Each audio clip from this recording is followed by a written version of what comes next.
ओम नमः शिवाय. हर हर महादेव. भगवान भोलेनाथांच्या कृपेने तुमच्या सर्व इच्छा मनोकामना पूर्ण हो. मराठी कॉर्नर या मराठी यूट्यूब चॅनलवरती तुमचं अगदी मनापासून स्वागत आहे. तर आज आहे श्रावणी शुक्रवार आणि श्रावणी शुक्रवारी जिवतीची कथा ही ऐकली जाते. तसेच त्याचसोबत जिवतीचे व्रत देखील केलं जातं. पूर्वी आषाढ संपताच देवघराच्या भिंतीवर जिवतीचा कागद चिटकवला जात असे. घरातील आत्या, मावशी, आई, आजी कापसाची वस्त्रे तयार करून त्याला हळद कुंकवाची बोटं लावून त्या माळा आणि गोडाधोडाचा नैवेद्य जिवतीला दाखवत असे. श्रावण शुक्रवारी सुवासिनीला हळद आणि कुंकू, ओटी भरणे तसेच जिवतीची आरती म्हणणे हे व्रत पूर्ण श्रावण मास पाळले जात असत व श्रावण मावसेला जिवतीचा कागद निर्मल्यात सोडून दिला जात असे. धार्मिक वातावरण असलेल्या प्रत्येक घरात हे चित्र दिसत असत. मात्र अलीकडे जिवतीचे पूजन का करतात याची पुरेशी माहिती नसल्याने ती प्रथा टाळली जाते. मात्र 10 रुपयांचा जिवतीचा कागद, कापसाची वस्त्र, गूळ खोबऱ्याचा नैवेद्य याहून जिवतीला अधिक काही लागत नाही बरं. मात्र एवढे अल्प सेवेवर समाधान मानून ती भरभरून आशीर्वाद देऊन जाते. म्हणून तिचे व्रत श्रावण शुक्रवारी जिवतीची कथा जरूर ऐकावी. यामुळे आपल्या आयुष्यातील दुःख, दारिद्र्य, गरिबी ही दूर होत असते आणि घरामध्ये सुख, शांती, समृद्धी येते. त्यामुळे व्हिडिओ स्किप न करता शेवटपर्यंत जरूर बघा. चॅनलवरती नवीन असाल तर चॅनल लाईक करा व सबस्क्राईब देखील करा. तसेच कमेंटमध्ये ओम नमः शिवाय किंवा हर हर महादेव किंवा जय जिवती माते लिहायला विसरू नका. तसेच शेजारील नोटिफिकेशन बेल देखील प्रेस करा, जेणेकरून मी जेव्हा पण व्हिडिओ बनवेल तर तो व्हिडिओ तुम्हाला सर्वात अगोदर दिसेल. आता सर्वात प्रथम आपण जिवतीच्या फोटोची माहिती बघूया, नंतर जिवतीची कथा ऐकूया. तर जिवतीच्या फोटोमध्ये सर्वात प्रथम येतात तर ते भगवान नरसिंह. तर भगवान विष्णूंचा चौथा अवतार असलेले नरसिंह आपल्या बाळभक्तासाठी प्रकट झाले ही कथा आपल्या सर्वांना परिचयाची आहेच. बाळ प्रल्हादाचे हिरण्यकशिपूपासून म्हणजेच दैत्यापासून रक्षण करणे याच मूळ उद्देशाने भगवंताने हा अवतार धारण केला होता. बालकांचा रक्षक आणि बालभक्तासाठी अवतार धारण केलेली देवता म्हणून भगवान नरसिंह या प्रतिमेत पूजले जातात. म्हणजेच घरात ओढवणाऱ्या आपत्तीपासून नरसिंह बाळाचा बचाव करतात. जसे की उंचावरून पडणे, अन्नातून कधी विषबाधा होणे, आगीपासून होणारी हानी इत्यादी. यानंतर येतात कालिया मर्दन करणारा श्रीकृष्ण. यातील नाग आणि गोपाळकृष्ण दोन्ही पण श्रावणातील आराध्य दैवत. मग नागप्रतिमा वेगळी आणि कृष्ण प्रतिमा वेगळी न देता कालिया मर्दन करणारा श्रीकृष्णच का?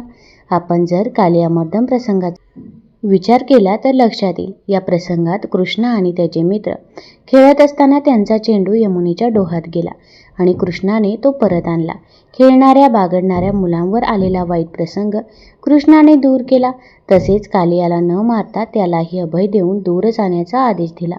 नाग हा सरपटणाऱ्या प्राण्यांमध्ये मुख्य, पण सरपटणाऱ्या प्राण्यांपासून वाचवणारा तसेच महत्त्वाच्या प्राण्यांना अभय देणारा. खेळत बागडत असताना बालकावर आलेल्या वाईट प्रसंगातून वाचवणारा कृष्ण येथे कालिया मर्दन रूपात पूजला जातो. म्हणजेच काली मर्दन करणारा कृष्ण बाहेरच्या आपत्तीपासून रक्षण करतो, जसे की खेळताना येणाऱ्या आपत्ती, पाण्यापासूनचे संकट, सरपटणाऱ्या प्राण्यांचे भय इत्यादींपासून बचाव करतात. घरात आणि घराबाहेर बाळांवर येणाऱ्या संकटापासून हे दोन्ही देव बालकांचे रक्षण करतात. म्हणून जिवती प्रतिमेत यांचे स्थान आहे. त्यानंतर आहे जरा आणि जिवंतिका. जिवंतिकेचा अर्थ होतो दीर्घायुष्य प्रदान करणारी आणि बालकाच्या दीर्घायुष्याची कामना करून या देवीची पूजा करतात. ही देवी पाळण्यात व आजूबाजूने बालकांना खेळवत असल्याच्या रूपात दाखवतात. प्रतिमेत सगळ्यात शेवटी येतात तर ते म्हणजे बुध व बृहस्पती. बुध ग्रह हत्तीवर बसलेला असून हाती अंकुश धारण करतो, तर बृहस्पती म्हणजेच गुरु वाघावर बसलेला आणि हातात चाबूक घेतलेला दाखवतात. बुधाच्या प्रभावाने जातकाला अलौकिक बुद्धिमत्ता, आकर्षक व्यक्तिमत्व इत्यादी गुण प्राप्त होतात. तर बृहस्पतीच्या प्रभावाने शैक्षणिक प्रगती, आध्यात्मिक उन्नती, विवेकबुद्धी जागृत होते. बुधाचं वाहन हत्ती. हत्ती हे उन्मत्तेचं प्रतीक आहे. मानवी मनाला येणारी उन्मत्ता आपल्या बुद्धिमत्तेने व्यक्तिमत्वाचा अंकुश घालून आवर घालावा हे बुध प्रतिमेवरून लक्षात येतं. बृहस्पतीचं वाहन वाघ हे अहंकाराचं प्रतीक आहे. मानवी मनाला अहंकार लवकर चिकटतो. अहंकार मानवाच्या सर्व प्रकारच्या प्रगतीमध्ये व आध्यात्मिक साधनेतही बाधक ठरतो. त्यावर आपण ज्ञानाच्या गुरुकृपेच्या आशीर्वादाने ताबा मिळवावा हे बृहस्पती प्रतिमा आपल्याला शिकवते. म्हणूनच बुध, बृहस्पती त्यांना सुद्धा ज्योती प्रतिमेत स्थान मिळालं. एकूणच क्रम लक्षात घेतला तर प्रथम रक्षक देवता, नंतर जन्मलेल्या बालकाचे रक्षण व दीर्घायुष्य देणारी देवता आणि नंतर व्यक्तिमत्व प्रभावित करणारे ग्रह देवता, असा हा ज्योती प्रतिमेचा क्रम. एका मातृशक्तीने दुसऱ्या रक्षक व पालक शक्तीचे केलेले पूजन म्हणजे ज्योतिपूजन. जगातील सर्व प्राणीमात्रांच्या उज्ज्वल भविष्याचे रक्षणाची प्रार्थना म्हणजे ज्योतिपूजन. तुम्ही देखील ज्योतीचे पूजन करा. गंध, पुष्प, धूप, दीप, दूध, साखरेचा नैवेद्य देखील दाखवा. तसेच घरातील मुलाबाळांना नमस्कार करायला सांगा. त्यांना दूध साखरेचं तीर्थ द्या व श्रावण संपल्यावर याचे विसर्जन करा. आता आपण ज्योतीची कथा काय आहे तर ते बघूया. तत्पूर्वी तुम्ही चॅनलवरती नवीन असाल तर चॅनल लाईक करा व सबस्क्राईब देखील करा. तसेच कमेंटमध्ये हर हर महादेव लिहायला विसरू नका. आणि तुम्ही हा व्हिडिओ कुठून बघत आहात ते देखील आम्हाला जरूर कळवा. एका शुक्रवारात तुमची कहाणी. आटपाट नगर होतं. तिथं एक राजा होता. त्या राजाला मुलगा नव्हता. तेव्हा राणीनं काय केलं, एका सुईणीला बोलावून आणलं.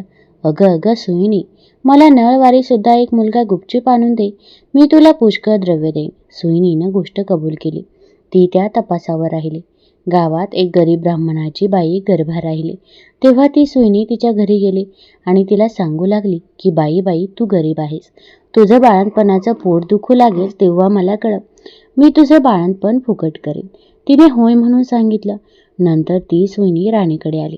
बाईसाहेब, आपल्या नगरात अमुक गरीब ब्राह्मणाची बाई गरोदर आहे. तिला नुकताच दुसरा महिना लागला आहे.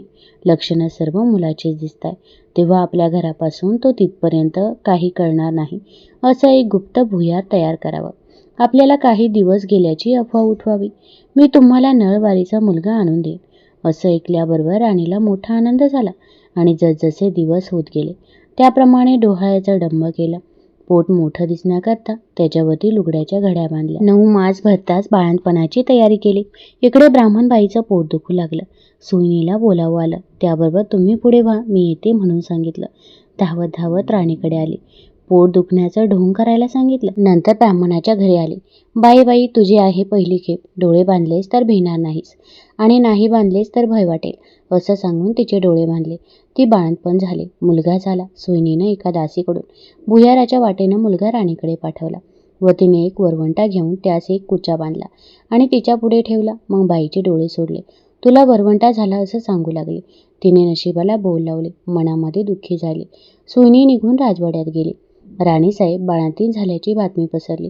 मुलाचं गोड कौतुक होऊ लागले. इकडे ब्राह्मणबाईनं नेम धरला.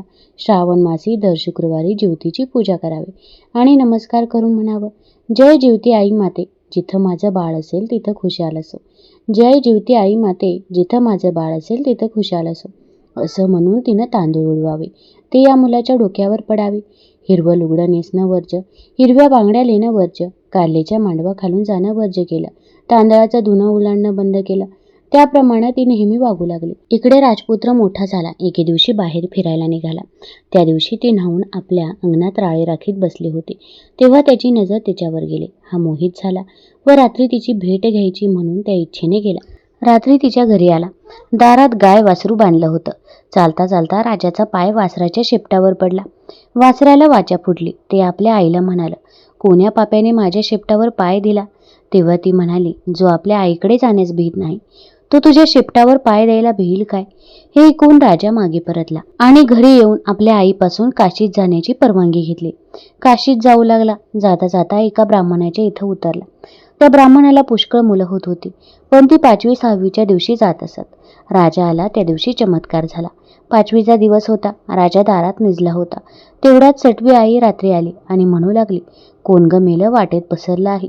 ज्योती उत्तर करते, अगं माझं ते नवसाचं बाळ निजलं आहे. मी काही त्याला ओलांडू देणार नाही. मुलगा आज जाणार म्हणून त्या मुलाचे आईबाप चिंता करत बसले होते. त्यांनी हा संवाद ऐकला. इतक्यात उत्तर रात्र झाल्यावर सटवी आई व ज्योती आई आपापल्या रस्त्याने निघून गेल्या. उजाडल्यावर ब्राह्मणाने येऊन राजाचे पाय धरले. तुमच्यामुळे आमचा मुलगा वाचला. आजचे दिवस मुक्काम करा अशी विनंती केली. राजाने ती मान्य केली. त्याही रात्री याप्रमाणे प्रकार झाला. दुसऱ्या दिवशी राजा चालता झाला. इकडे यांचा मुलगा वाढत चालला होता. पुढे काशीस गेल्यावर यात्रा केली. गयावर्जनाची वेळ आली. पिंड देते वेळी ते घ्यायला 2 हात वर आले. असं होण्याचं कारण त्याने ब्राह्मणांना विचारलं. ते म्हणाले, घरी जा. साऱ्या गावातल्या बायका पुरुषांना जेवायला बोलव, म्हणजे याचं कारण समजेल. मनाला मोठी चुटपूट लागली. घरी आला. मोठ्या थाटाचं मावत केलं. त्या दिवशी शुक्रवार होता. गावात ताकीद दिली. घरी कोणी चूल पेटवू नये, सगळ्यांनी जेवायला यावं. ब्राह्मणीला मोठं संकट पडलं. राजाला निरोप धाडला, मला ज्योतीचं व्रत आहे, माझे नेम पुष्कळ आहे, ते पाळले तर जेवायला येईन. राजानं कबूल केलं.